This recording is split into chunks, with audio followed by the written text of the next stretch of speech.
nakalimutan ko nang magsamba lahat-lahat kasi lahat ng mga kapatid ko talagang,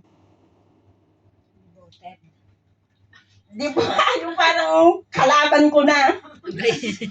At hindi nila ako naiintindihan, di ko rin sila na naiintindihan. Pero nakakabuti ang Panginoon. Amen. Dahil nung panahon na dinapa niya ako, hindi rin niya, ang tagal ng panahon na hindi niya ako binangon pa. Pero grabe ka, Panginoon. Ang bait mo talaga nung binangon niya ako sabay-sabay. Yung hindi ko ini-expect na yung anak ko ay gagraduate na cum laude sa St. Louis University. Ngayon, mayroon na siyang trabaho sa airport. Tapos yung anak ko na parang wala akong pag-asa, binigyan niya ng visa. Papunta na ng Canada. Kaya huwag tayong mawala ng pag-asa na kahit na dinapakan ni Lord, ibabangon ka, pero bibigyan ka niya muna ng, babaliin muna lahat ng taktak mo bago ka niya bigyan ng, Amen. grabe ka na, umiiyak ako ngayon sa harapan mo. Yung hindi ko ini-expect na gawin mo sa akin, ginawa mo. Amen. Yung pride ko, Lord, natanggal lahat. Yung sungay ko nabali. Yung lahat ng mga kagalit ko, nakipagbati ako.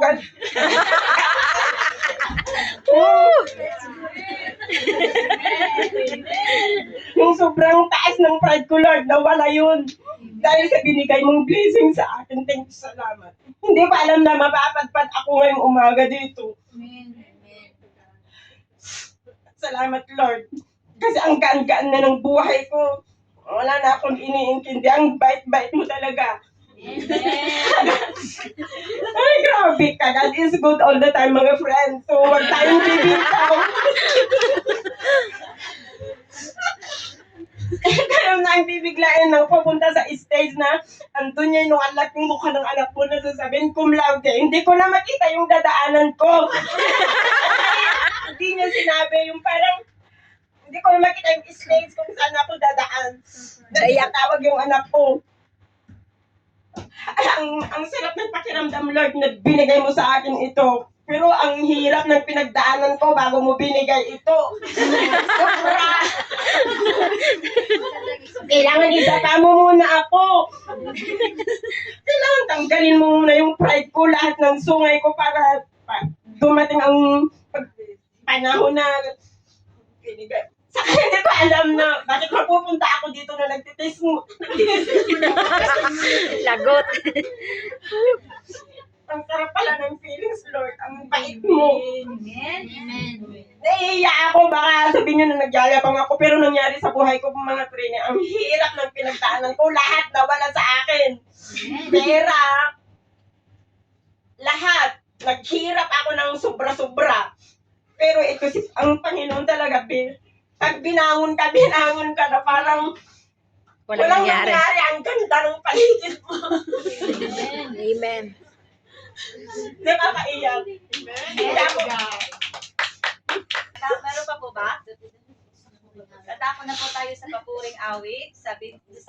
Nung Sunday, sa discipleship, we are the Lord's steward. And tayo pinagkatiwalaan ni Lord, hindi lang sa trabaho, hindi lang sa kung anong meron tayo, but mostly sa talent. So, yung ating talent, ibigay natin kay Lord. Meron po ba?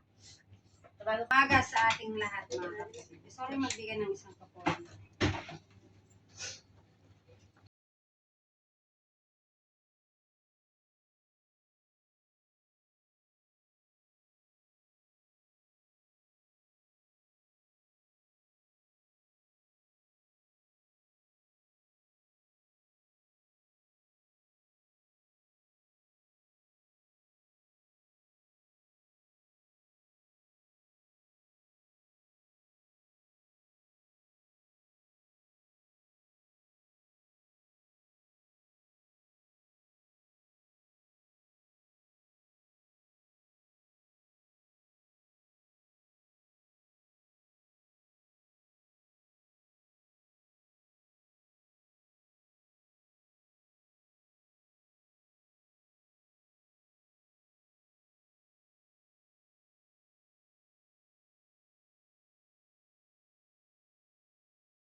the mountain, in the valleys, there was Jesus. In the shadows of the alleys, there was Jesus. In the fire, in the blood, there was Jesus. Always is, always was. No one ever walked alone. You are always there. In your waiting, in your searching, in your healing and hurting, like a blessing more than the broken pieces. Every minute, every moment, where I've been and where I'm going, even when I didn't know it or couldn't see it, there was Jesus. There was Jesus.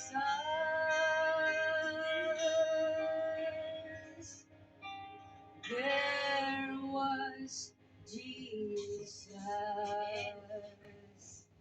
Amen. Yan, kunin ko din itong pagkakataon na ito na salamatan ng atin and sa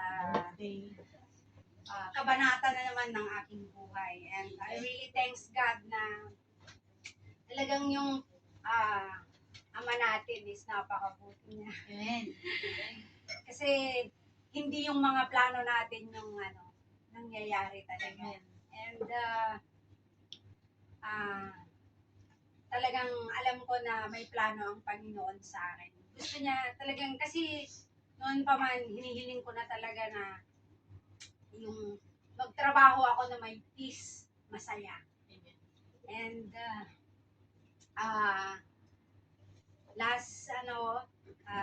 last month, di ba, nagpaplano ako na bababa. But sabi ko,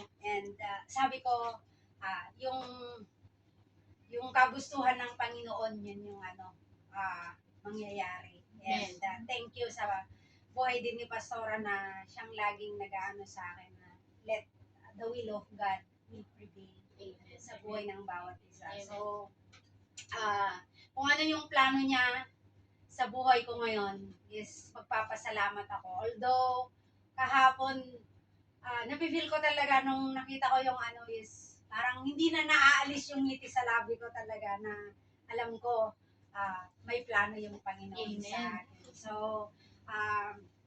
magpapasalamat ako sa kabuti niya sa buo kong pamilya, sa patuloy na paggamit niya sa amin sa kanyang gawain. And talagang yung pag nasa kanya ka talaga is nandyan talaga yung gabay niya para sa atin. Talagang yung kahit walang-wala ka na talaga is gumagamit siya ng mga tao na talagang tutulong para sa'yo. So I really thanks God, talagang hayaan natin talaga na yung kagustuhan ng Panginoon yun yung gagalaw sa ating mga buhay. So ibinabalik ko yung papurit pasasalamat sa Kanya. Napakaganda po yung mga patutuo na ating narinig. Isa po sa atin ay may mga pinagdaanan, may mga pagdadaanan. Amen?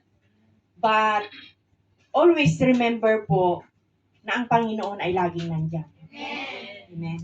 Ang ating Panginoon, siya po yung Diyos na handa nating tawagan sa lahat ng pagkakataon. Kapag tumawag po tayo sa Kanya, siya pa ay laging nandyan. Amen? Hindi niya sasabihin na, ay, busy ako anak. Parang mabigat yung problema mo. Hindi po siya ganun. Amen? Amen po. So, purihin ang Panginoon at ngayon ay 3rd Sunday of February. Isang Sunday na lang at magma-March na. Amen? Amen po. Napakabilis po ng panahon. Okay? So bago tayo magpatuloy, ay manalangin muna tayo at hingin natin ang gabay ng ating Panginoon sa pag-aaral natin ng Kanyang salita. Yes, Lord, amang banal na makapangyarihan sa lahat sa oras po na ito, Ama, patuloy na pinagkakatiwala po namin ang gawaing ito, lalo na sa pagpapahayag ng inyong mga salita, O God. I acknowledge the fact, O God, that apart from you, I can do nothing. But we can do all things through Christ who gives us the strength. Hide me, O God, under the shadow of your wings, O God. Ikaw ang makita, ikaw ang magsalita. And I need your anointing, your power, O God. Thank you, Lord, for your grace, for your mercy, O God, that we can stand, O God, in your presence, O God, not because we are good, but because you are good all the time. Kaya salamat po ng marami, Panginoon, sa kalakasan. Lord, you know the hearts of your people, Panginoon, na nandito sa mga oras na ito. Hindi ko po sila kilala, anuman ang kanilang daladala, anuman ang kanilang kabigatan. But Lord, sa oras po na ito, Panginoon, sa pamamagitan ng inyong mga salita, patuloy mong katagpuin ang bawat isa, O God. At Lord, we are so expectant, Lord, na something good is going to happen upon hearing your word, O God. Samahan mo ito ng kapangyarihan. Lord, signs, wonders, and miracles follow upon preaching your word, O God. Salamat po ng marami sa patuloy na katagumpayan ng gawain ito. Uncover this place, O God, with your most precious blood. At hayaan mo na maghari ang kapayapaan, ang kagalakan sa aming puso habang kami nag-aaral ng inyong mga salita. Sapagkat ang salita mo, Panginoon, ito ay makapangyarihan, Panginoon. We honor you in Jesus' name. Amen.